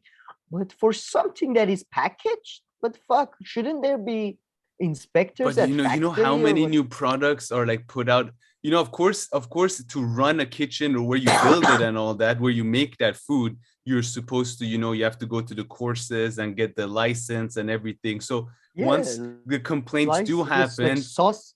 yeah, so once the complaints do happen and the FDA comes, they'll probably be able to find all the violations. But I think you can just go, like, if you and I, we decided, as we just follow the rules and we go about and we start selling our product, and I don't think nobody will come and check unless it's like the time to come and check your kitchen or your What the facility fuck? and all this, or That's if why complaints we are need put bigger out. bureaucracy.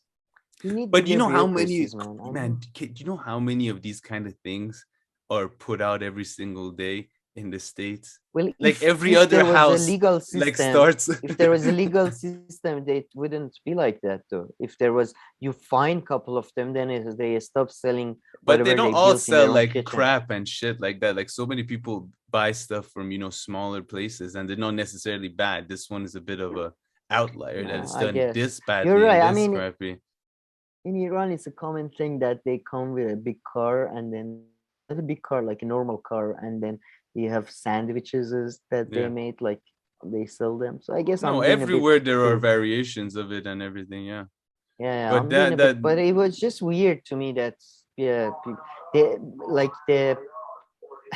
there you go. Do you want a sandwich? Do you want to- I mean, I love how, like, she couldn't describe it. The spelling of ingredients is just fantastic. It's just, it gives you such confidence. The changing of color, although the changing of color, I was thinking though, have you tried making sauce ever at home or something, or a stew or Yeah. something like that? The thing is, it does happen that, like, when you make things homemade, they do have different. Of course. Like, you can never get, it's not exactly like a factory. And they It's not- add chemicals and stuff to prevent it then from changing colors Yeah, exactly. and things to happen. And for you to Yes. be able to keep it for a long time, of course. So maybe Preserve this is it. like a sign of real authenticity Yeah. of this homemade She product. crushed the garlics that morning. Shot them down there. Dragon fruit, dragon. Give the bottle a shake. Send it out. Yeah, so who knows? Yeah. But yeah, And geez. yeah, let's keep the party rolling. Here, this video. So you watched it. Yeah, Briahna just randomly decided to make a defend video Joe about Rogan. Joe Rogan. That's how you put it. And the little bit that I listened to, I felt like it was relatively Well, accurate. Joe Rogan talks about, there is a bit for Joe Rogan and Andrew Schultz, who's a comedian on YouTube. They talk about Bernie Sanders and why people like Bernie, how they don't like Trump and why they like Bernie Sanders. And Brie was using this to say that Rogan is not a right winger, as they say, and all that. I think, to be honest, I think Brie is really trying hard to get on Joe Rogan show. Just Please, come on, Rogan. Come on. Never in 100 years would he invite her though. Like I hope she You think doesn't so? think that Why it will not? actually happen. No. Why not? She's nowhere big and she's nowhere near big enough. So I think that would be the main reason. I don't think he'd want to Okay. talk to her for that long with that kind of stuff. I don't know. I just don't see it coming at all. Now I'm doubting myself, but I mean, obviously she's nowhere near big enough, but even if she was big enough, is she the kind of person that he would want her to talk to? She would really need to have I feel one like she's point not that caught science his enough. attention. Like she needs to be Yeah. on some kind of beat and that She will needs get to his be canceled. attention. Yeah, I know. Kim is gonna be on Joe Rogan next week. I swear to God. I can, man, he should get Kim. I can see him bringing Yeah, Kim like now. every other day. No, it's just That no, is true. especially now. So you were by the pretty Kim, I can't I can't believe this. You know? Man.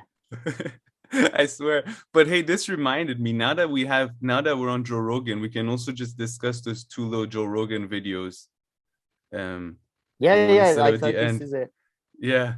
So I don't know if you want to go with before- yours or mine is more about the guest, Joe Rogan's guest. So maybe we can go with yours. I don't know. Go with yours because I haven't seen yours yet. Okay, so mine is just, I don't know if it's funny, but it's a YouTube short. And I find that the guest, or people in the comment section also made fun of what I thought about the guest. But listen, there's 2 sides to it. Listen, it's very short. Yeah. Don't tell. Let's watch. Coca-Cola and saying it's called Coca-Cola, so does it have cocaine in it? Turns out, yeah, trace amounts. Back Still? in the beginning. No. In the beginning. Yeah, but this is what's interesting about the history. By the way, Cook doesn't like talking about this. This is not part of their history that they like discussing. This is 1886. Back then, the coca leaf was actually seen as something that was medicinal. Everyone was using the coca leaf. There was a drink called Vin Mariani. It was actually a wine, a red wine that was mixed with coca leaves. Queen Victoria of England drank this stuff. Ulysses S. Grant, our president, was like, woo, coca wine. This is awesome. Even the Pope. So it was really popular. This guy who was down on his luck, John Pemberton, who started Coca-Cola in Atlanta, he wanted to make a coca drink himself. Originally, Coke was actually a wine. It was like a wine of coca. It was a red wine mixed with coca leaves. Exact knockoff of that drink that was really popular. And then Prohibition hits Atlanta. And so he has to take out the alcohol. And so he creates this non-alcoholic drink that has the coca leaf in it. They weren't concerned about the coca. They were concerned about alcohol. It remained in the drink throughout the 20th century. I was looking at all the ingredients that go into Coca-Cola and saying it's called Coca-Cola, so does it have cocaine in it? Turns out, trace amounts. Back Still? in the beginning. No. In the beginning. So 2 things. One funny thing that everybody jumped at is like this, everybody knows this, right? Do you know that ship that like crashed into an iceberg recently? Now, fam, 1912. The next guest. So there's a book called, so everybody's ripping on the guy. No, and I must agree. The best agree. part was the still though. The best part was still. Yes. It's okay, bro. That's like the first story everybody read on the internet 20 years ago. Thank you. But the second part, though, I was really intrigued by that Coke wine. I want drink, that though. so bad. I appreciated that so part bad. of it. That sounds like Coke wine. Sounds like the drug that would like cure every problem I have in my life. Because like it sounds so good. It sounds so, and maybe, oh my God, you know what I love? Like when I drink, I love wine with Coca-Cola. Portuguese people taught me that. Imagine wine, Coca-Cola, and then some of this, like that kind of wine with Coca-Cola. Oh my God. It just makes me so sad that it makes me genuinely angry that it's illegal. Pieces of shit. Queen Victoria could have drank. Why shouldn't I have the freedom? Yeah. Hey, good point. Good. Take it up with the empire. And it's then not the empire's fault. Let's go to the other. And then there's your video. So maybe you want to tell me a little bit about it, because it's a bit hard to hear. We can try listening to it, but let's try listening to it. But just the level of this, the depth of, I mean, to be honest, that's the, I mean, I wanted to highlight because the discussion is great. It kind of highlights the best and worst of Joe Rogan, in my view. They talk about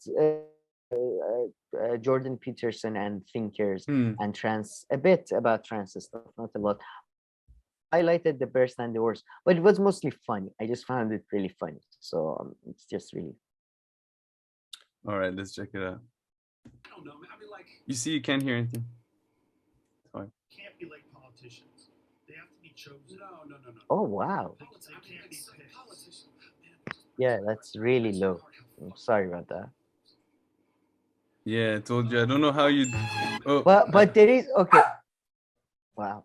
So let me just give a bit brief. I guess there was one really funny part because Joe Rogan asked Zachary Levi, who are like some of the deepest thinkers in that and stuff, and because he's came out of depression or some shit, I don't know, and he's like one of the I think one of the best people who has the best takes and the deepest takes of the situation is Jordan Peters. And man, that was so funny. I mean, and then but I mean, Joe is a much more like timid in these days in his support. And then but then they start talking about he got banned from Twitter, and that was his thing and stuff. And then Joe Rogan says the funniest thing from the Brian guy. Who's the Brian guy? Who is the comedian guy? He was in the Joker movie. No. He's a regular guy. Oh, Brian.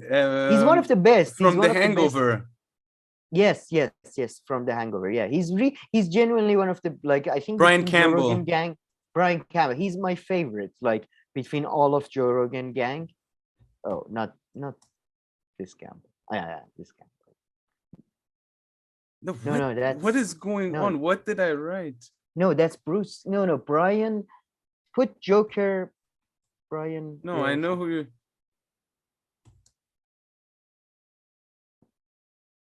The short. Okay, guy, right? but I know Brian Callen. Sorry. Yeah. Callen. Anyway, the Hangover guy. Yeah, I think the Armenian guy in Hangover. Is he Armenian? In I Hangover he is. Yeah. I think he's Israeli or something. But anyway, he's my favorite of Joe Rogan's sort of usual roster of people. But Joe Rogan, I think it was from Brian Callen's mouth, but I don't know. I thought we can watch the video. He says, after this whole controversy and he got banned, like Elliot Page controversy, and he got banned. Brian told me, I go to Jordan Peterson for heavy duty intellectual shit, not for this. I was like, what? What heavy duty intellectual shit? Like, how did Frozen? Let's analyze Frozen and how it's undermining masculine. He talks about Disney cartoons half of his time, and he's crying the rest. Like, oh, my wife. Oh, come on! Like, what heavy duty shit? Like, just because somebody mentions the big word like chaos or like Marcusa once in a while, it doesn't mean they can. Oh man, it was just so funny though. But then I think what Joe Rogan said kind of was so because he has this sort of a common man sensibility that I really like. That he said, people used to have we do this really weird thing of putting plastic chemicals into our breasts or using really weird surgeries to remove fat from our bodies, or I mean, I always use the example of a nose job or whatever, and it's not such a big deal. Nobody makes such a big deal about it. Some people like it, some people don't like it, whatever. But with this trans thing, it's just so fucking, controversial. And perhaps it is. Of course, it is overly controversial, but there are differences between those surgeries. Like everything has a context and difference, at least for the person. So maybe you'll think about it not, but if you're going to be sensitive about how someone would feel, of course not go overboard, but there are differences. Just like everything that I tell you is not the same thing, right? Things are different. Not every single word is the same. Wait. So not every case is different. Surgery and act and everything is the same. So I understand on the surface what he's saying, but of course, there's a bit more to it. Yeah. I disagree there because, look, every fucking surgery is different, right? Yeah. Can we agree on that? Yes, every single one is different. But Like, why do you think people have a nose job or have a boob job or whatever? Why? Yeah, for their looks and stuff. And I might be more Okay. sensitive over that to, like, let's say if somebody gets a surgery for different reason or X, Y, and Z, like even that. So with everything. So you're no. I'm just saying it's the same for trans, but not intersex people. Again, with the exception of intersex people, it's the same. They want to look like something else. Yeah. So it's the same. But it might mean more to them, or the part of the I don't give a body, shit, or man, the to look them. and all this. A lot of things mean more to me. Who I gives know, a and shit? I care about you too. You know, I don't say some stuff to you, or I say some stuff to you differently because, you know, I care how you would take it as a recipient. So it's not something unique that I have for that group of people. It's just I hope you make something fun in of me general if I do. consideration. You do. Come on, you call me. Like, you know, I mean, I know I'm stupid about Empire and the Shah, and you make fun of me for that. It's not Yeah, like that's one of them, but not all the time. Maybe something I'll find to be more sensitive or something. So I just gave an example. I just want to say that I don't reserve that kind of thinking only for one group of people, but in general. I just hate it when people try to form, I guess, communities or identities based on bullshits, whether it's ideological or physical of some kind. I mean, physical that they've done to themselves or something. So I just don't like. Yeah, all right, whatever. No, I'm just saying. I think guess. he's.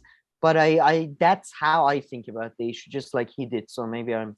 Yeah, no, I don't. No, I know what you mean. No, you think about it that way. I don't see it 100% that way. I see the validity of. I see that point, but I just, like, you know, add the little bit that I did now if it made. So I have to take that point, I would say. Fair enough. No.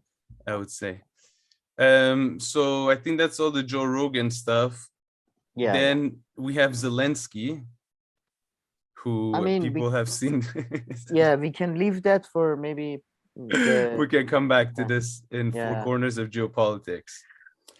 I think it's was really there was this really weird video. No, I thought we transitioned from here.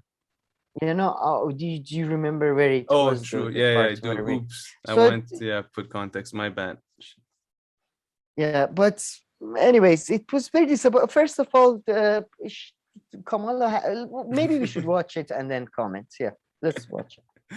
A clip of how the Veep introduced herself made the rounds. Let's watch. Good afternoon. I want to welcome these leaders for coming in to have this very important discussion about some of the most pressing issues of our time. I am Kamala Harris. My pronouns are she and her. I am a woman sitting at the table wearing a blue suit. And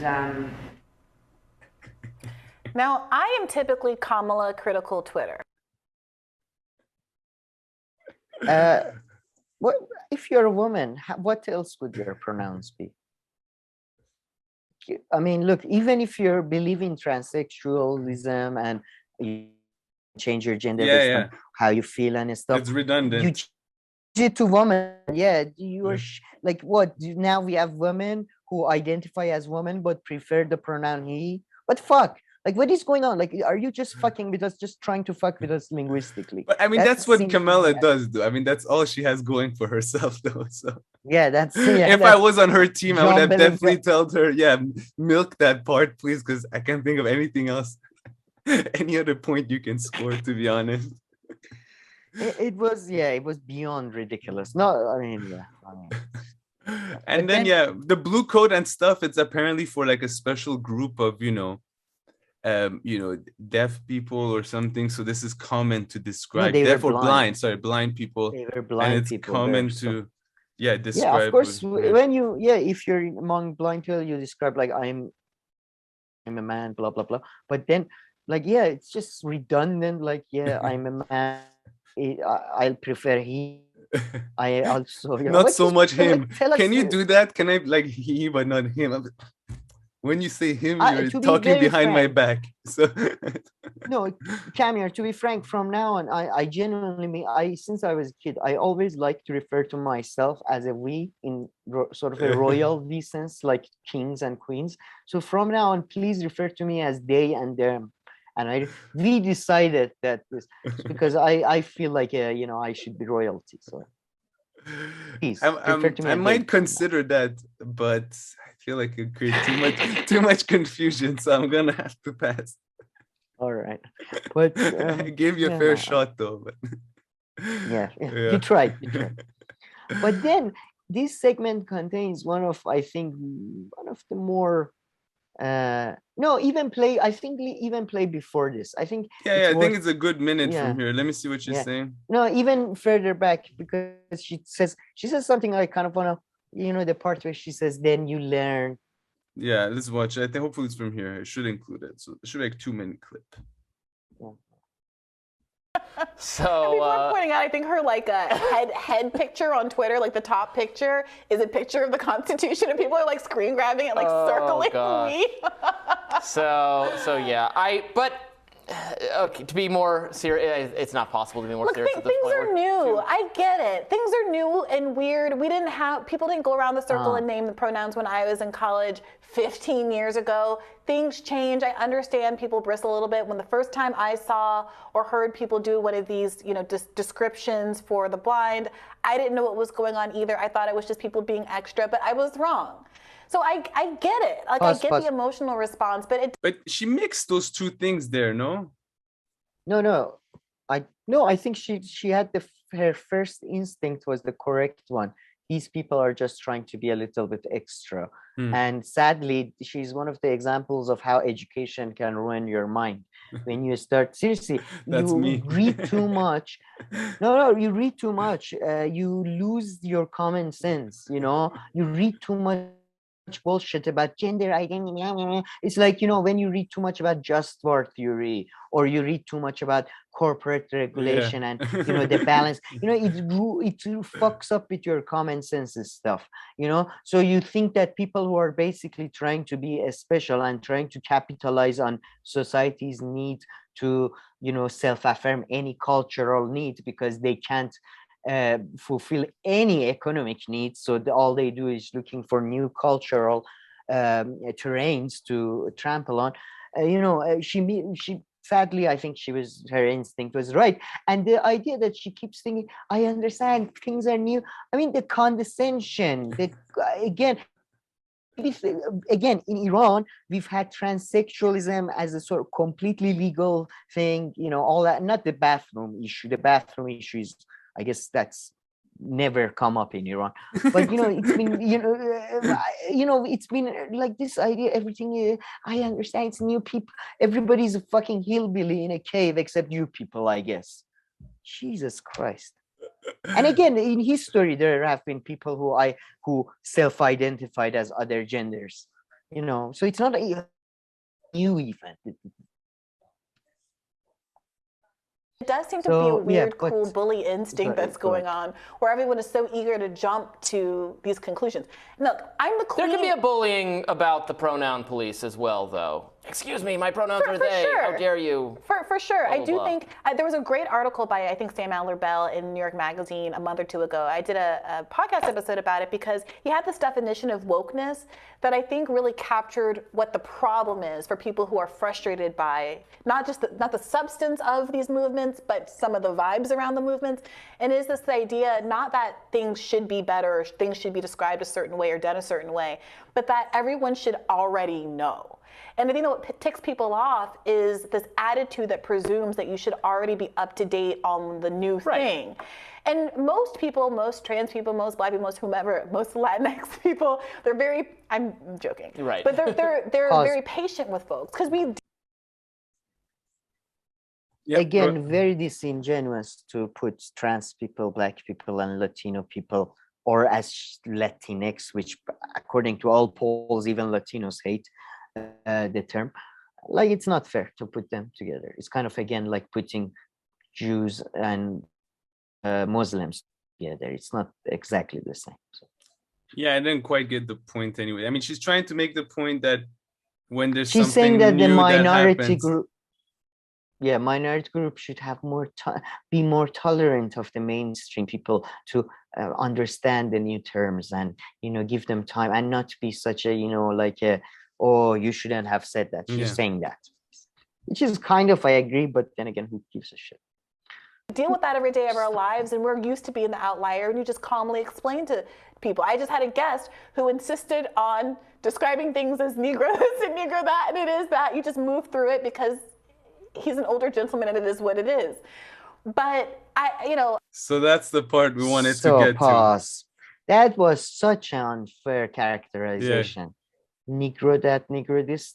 Is that what normal? I mean, I we hadn't can even play- heard it. We're gonna actually watch it now. I hadn't even heard. He used the that term part. only. He used the term only once, quoting.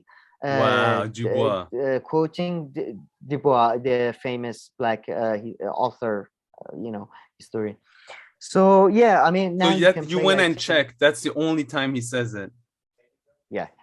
Wow. I mean, he says it after that. He says it maybe twice after he says, "I play the video." I Within think that it context, but clarifies. no, and everybody can know who she's talking about. So Everybody who follows her. would know. yeah, of But course. yeah, the way it was as if he was like some old man sitting on his Yeah. perch saying, back in the old days, the Yeah. N-word used to come here and, I think, yeah, the video itself is very self-explanatory. Unbelievable. Ibram X. Kendi doesn't believe you're a racist. It can't be a difference of opinion. It can't be a matter of judgment. It's fiat. If you believe anything I don't believe, you're a racist. Now, you may think that's a joke, but it's very problematic when you consider how much influence his so-called books now have in our society, especially in education schools of education. So sorry, here's already talking about Dubois, right? No, he's talking about somebody else who's okay. who's one of these people who's as he just explained, Yeah. whose mode of thinking is that if you don't operate based on these social norms, you're definitely a racist. And he's when you saying read it's a the book- problem in education. Cheers. Boys, let's take the issue of African American crime, or as he would have said back then, I prefer to use the terms he uses, Negro crime. Okay? Mm-hmm. He'll say, okay, the statistics are biased. No question in my mind, says Boyce. He'll say that there's a lot of animus lurking behind these statistics. He has no problem with that. He'll list all the, so to speak, Kendi-like arguments. Though obviously Kendi wasn't around, but Kendi-like I think arguments. you can pause. And then he always Doesn't it come up again? And does Bree not interrupt them or say anything? I don't recall. No, Brie doesn't say mention the N-word is not discussed as a Mhm. big topic here. No. I don't think it comes up again. No, but even if it does, it's, you see, as he said, I prefer to use the term Yeah. the boys used, because again, it's like Because they are using two a different term things with a also. reference to Yeah. a specific. I think so, yeah. But I think back then, N-word, when used by Du Bois, was what these days we say black people. Yeah, like that was 100% the exactly. short. I think so. Yeah. At that time, and I must say, it kind of shows that maybe it was wrong to demonize this single word. I mean, it was a disgusting use of a word, but it's the one thing that they always have, on the censorship thing, that like maybe like, even I don't agree with the censorship of it, but I don't like even to I mean, say this word though, but- to me, is a bit different than the other N word. I mean, they are was it literally always meant different to be- words. I don't know. I mean, they're need to literally look- different words, but I mean, yeah, I thought this one's a bit different, and this one has usage, So- whereas the other one doesn't really have that much usage. But yeah, I think that's really unfair, and I think he used that word specifically because all The boys all African Americans, right, you can say, are black, but not all black people in the U.S. are necessarily African American, right? They could have come either later on themselves voluntarily from racists Africa, don't or they could have differentiate. been, or they can been from Caribbean areas and all this. So I mean, and then coming to the But- US. So I but- mean, there is like a difference. So yeah, the racists perhaps No, don't I acknowledge it, mm, but if you want to look at people's problems and people's context and history, I think there's a difference, and it can be useful. Okay, yeah, fair enough. I see that too, but I don't know. I must, yeah. I mean, yeah. It was a project. I need to look into it. Was it always what is that word? Bad word. Progressive. Yeah, I Pejorative. can't pronounce it. Anyway, pejorative. Was it Yeah. always pejorative or not? Because or was it meant to? I think it was. That's the problem with this one. Yeah. It was always Of course. because I think in Latin it just means dark or something. But Context. Anyways, well, context varying. Yeah. yeah. I mean, it was just so. Yeah. I mean, you're just watching the hill, waiting for for Brie to give you something. Waiting for somebody. Oh, but this trip. was really.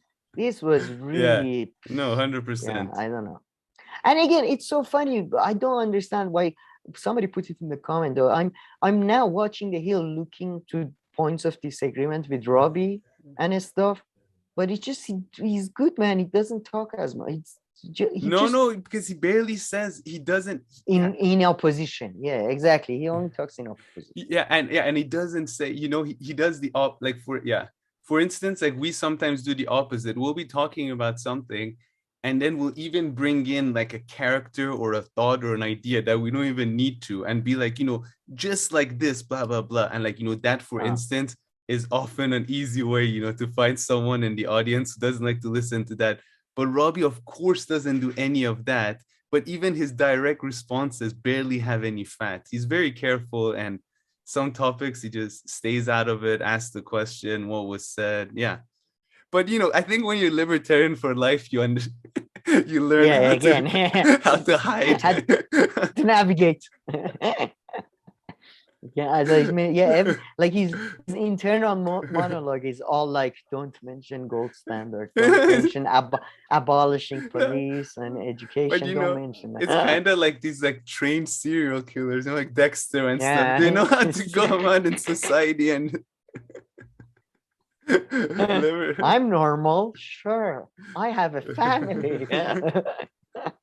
The libertarians by the way, I was in my youth when I was dilettanting between different ideas. Libertarian was one that was a major one for me. Yeah, that would be funny. That would be hilarious. I can see that. 13-year-old libertarian. I achieved everything here by myself. Before being born, I financed my birth. I got a loan, which I paid back by the age of 4, proudly so. Then I booked a cab home, built my bed, paid someone. I got that of my mother's stomach 2 months early to mortgage it out to some other babies. I did a V work before V work. I divided up my mother's stomach into different. You told the doctor you don't need a nurse. That's a leftist idea. Just the doctor's enough. No, I told the nurse I don't need a doctor. Not good enough for me. Nurse is good enough for me. Let the doctor go take care of cancer or something. Too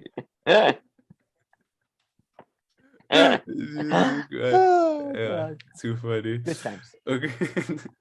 But okay, all right. That's today's show. Thank you for watching, everybody. Please like and subscribe, but more importantly, leave your comments, question, criticism down below, and we'll make sure to get to them. Thank you for watching. I'll see you in our next video.